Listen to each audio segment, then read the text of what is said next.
넋두리입니다. 자작이라 하셔도 좋고 멍청하다고 욕을 하셔도 좋습니다. 그냥 어디에든 말하지 않으면 너무 힘들어서 제가 정신이 나갈 것만 같아서 이렇게 글을 씁니다. 5년 동안 전혀 몰랐습니다. 정말 까마득히 모르고 살았던 제가 너무 원망스럽네요. 이 더러운 곳에서 저만 나가면 그만인데 왜 이렇게 눈물이 나는지 모르겠습니다. 아무튼 지금부터 드라마에서도 나오지 않을 법한 제 이야기를 시작할게요. 남편과 신우는 이복남매라고 했습니다. 저는 남편보다 5살이 많았고 신우는 남편보다 7살이 어렸죠.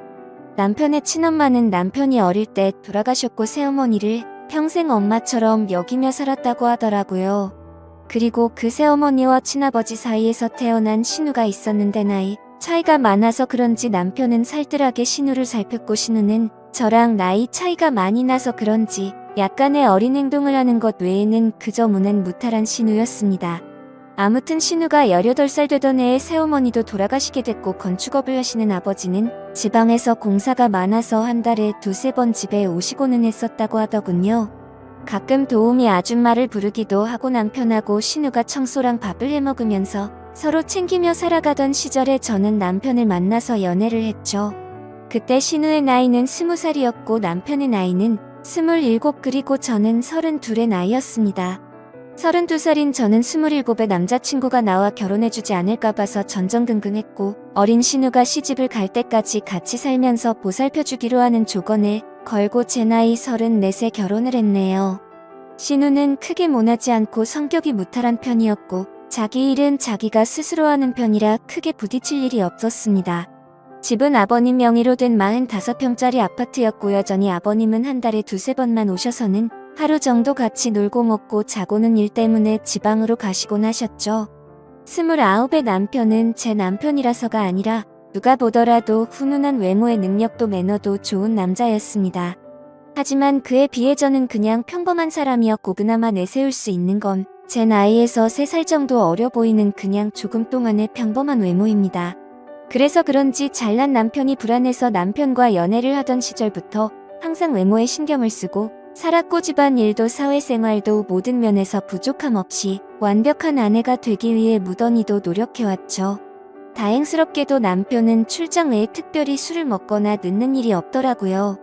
집안일도 같이 해주고 시누이가 시집살이 시키지는 않느냐며 너스레도 떨어주던 자상한 남편이었습니다. 사실 연애할 때 뜻하지 않게 임신이 되어 아이를 낳고자 했지만 그때 결혼할 수 있는 상황이 아니었기에 남편은 평생 동안 꼭 책임져준다고 약속을 하고 아이를 지웠어요. 물론 그때는 너무 큰 상처였지만 결국에는 약속대로 결혼도 하고 저를 책임져 주었으니 더 이상은 상처가 아니라고 생각했습니다. 그런데 불행하게도 결혼 이후 아이를 갖기 위해 무던히 노력했는데 뜻처럼 아이가 생기지 않더라고요. 정말 의도치 않았을 때는 한 번에 임신이 되더니 아무리 노력해도 임신이 되질 않더군요. 그리고 아이를 한 번 가져봤었기에 당연히 신체적인 문제는 없다고 생각을 했고 불임 검사는 하지 않았습니다. 정말 아이 하나만 내 곁으로 와주면 더 이상 바랄 게 없는 그런 완벽한 결혼 생활이었죠.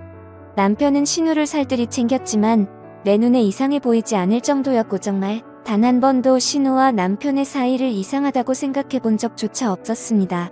그러던 어느 날이었죠. 남편은 밖에서 술자리를 잘하지 않았고 집에 와서 저랑 마시거나 신우랑 셋이 마시거나 했는데 그날도 셋이서 밤 늦게까지 소주에 와인까지 즐겁게 한바탕 거하게 마시고 잠이 든 날이었습니다. 다른 날과 별다를 바 없는 날이었고 신우의 이부자리를 펴주고 잠든 남편을 보고서 잠이 들었습니다. 원래 술을 마시면 중간에 깨지 않고 항상 늦잠을 잤는데 그날은 술 때문인지 목이 말라서 잠시 깼죠. 근데 옆에서 잠들어 있어야 할 남편이 없었고 거실에 나가봤는데도 없더라고요. 그래서 주말에는 운동을 하러 종종 나가기에 운동하러 나갔는가 보다 하고 물을 마시고 다시 침대로 가서 잤습니다. 근데 속이 좋지 않아서 한참 잠이 오지 않아 뒤척이던 도중에 아가씨 방에서 문이 열리는 소리가 나더군요. 그러더니 곧 이어서 현관에서 신발 소리가 들리더니 현관문이 열리는 소리가 나더라고요. 아가씨가 밖에 나가는가 보다 했는데 남편 소리가 들리는 것이었습니다. 마치 지금 막 들어온 것처럼 말이죠. 하지만 뭔가 순서가 잘못된 것 같아서 이상했습니다.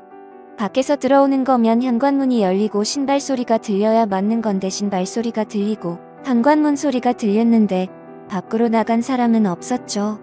그래서 그날부터 이상한 생각을 지울 수가 없었습니다. 남편은 방으로 들어오더니 밖에 운동을 하러 나갔다 왔다고 말을 했고 저는 제 스스로 잘못 들은 건데 왜 이렇게 예민하나 싶어서 별 생각을 다 했네요. 아무튼 그날 이후로도 별다른 생각 없이 평범하게 지내고 있었고 남편이 출장을 간다던 날 아가씨도 때마침 친구들과 여행을 간다고 하더라고요.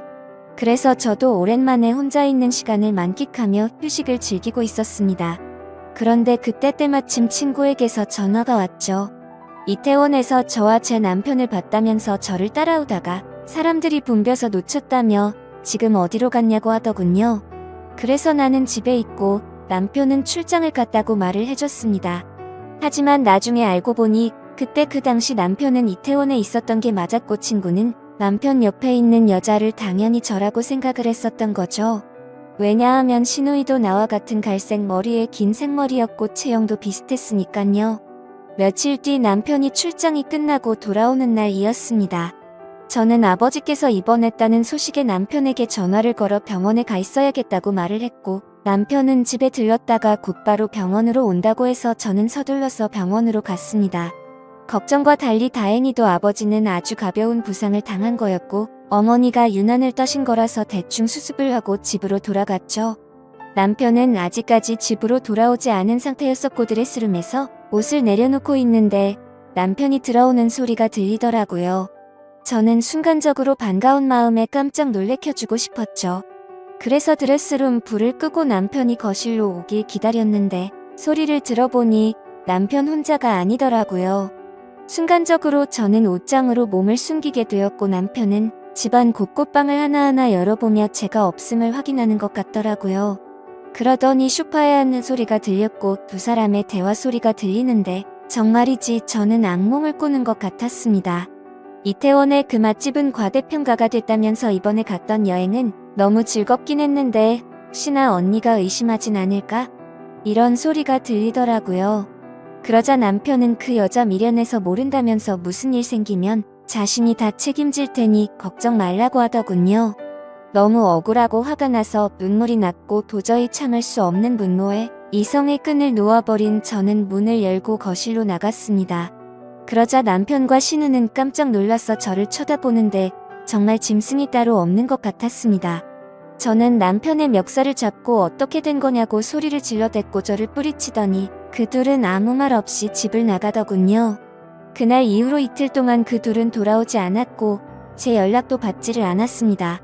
그래서 저는 이틀 동안 연차를 쓰고 집에만 있다가 3일째 되는 날 출근을 했죠. 그리고 퇴근하고 집에 돌아와 보니 제가 출근한 건 어찌 알았는지 집에 다녀간 흔적들이 보였습니다. 그렇게 남편을 기다린 지 5일 만에 남편이 집으로 들어와서 얘기를 하자며 들어오더라고요. 저는 그 기간 동안 마음을 좀 추스린 상태였고 차분히 대화를 하자고 하니 남편은 입을 열었습니다. 신우는 아무 잘못이 없고 지금 벌어진 모든 일은 다 자기 잘못이라고 하네요. 신우는 사실 새어머니가 데리고 들어온 갓난아이였고 자신 아버지의 피가 섞이지 않았답니다. 새어머니를 받아들이지 못하는 할머니 때문에 애를 낳아왔다고 아버지가 거짓말을 한 것이었대요. 아무튼 그렇게 새어머니가 돌아가시고 나서 신우는 남편에게 많이 의지를 하게 됐고 집에서나 밖에서나 단둘이 지내는 일이 많아지고 서로 의지하면서 서로 간의 감정이 커져가기 시작했답니다. 그때 서로의 마음을 알게 됐을 때가 신우가 대학생이었고 남편은 군대를 전역했을 때였다고 하더라고요. 하지만 아무리 피가 안 섞인 남남이라고 할지라도 잘못된 걸 알았기에 서로가 몇 번이나 연락을 끊고 새롭게 살아보려 했지만 잘 되지 않았답니다. 그냥 서로가 가족, 연인 그 이상의 감정이라 더 이상은 끊어낼 수가 없다는 사실을 깨달았다고 하더군요.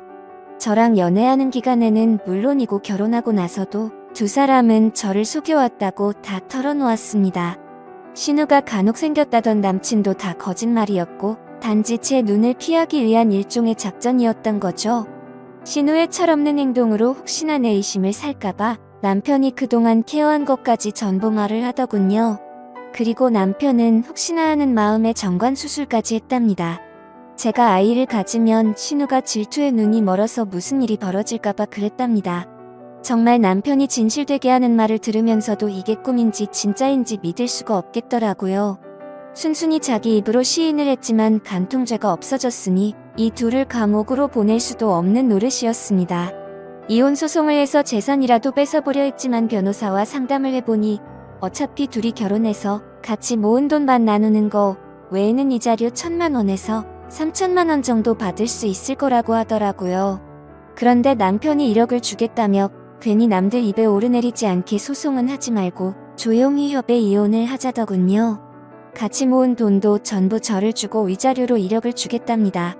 그 말이 저를 위해서가 아니라 신우를 위해서인가 보다 생각이 들더군요. 그리고 얘기를 들어보니 시아버지란 사람도 이미 알고 있는 것 같았습니다. 세상을 떠난 새엄마라는 사람과도 생전에 서류상으로 혼인을 하지 않았었고 서류상으로도 둘은 정말 완벽한 남남이니 이제 저만 없어지면 둘이 잘 먹고 잘 살 수 있겠지 싶더라고요. 저도 도저히 그 인간과는 지낼 수 없었기에 모든 걸 포기했습니다. 이혼 서류는 이미 접수했고 5년 동안 모은 돈과 위자료 1억까지 오늘 입금이 되었더군요. 저와 대화한 이후로 남편과 신우는 단 한 번도 집으로 들어오지 않았고 저는 이제 제 옷가지들만 싸서 이 집에서 나가면 되는데 왜 이렇게 가슴이 먹먹하고 찢어질 것 같은지 모르겠네요. 우리 부모님께서는 아직 이 사실에 대해서 전혀 모르시는 상황이고 제 친구들도 아무도 모르는데 저는 어디로 가서 울어야 할지 모르겠습니다.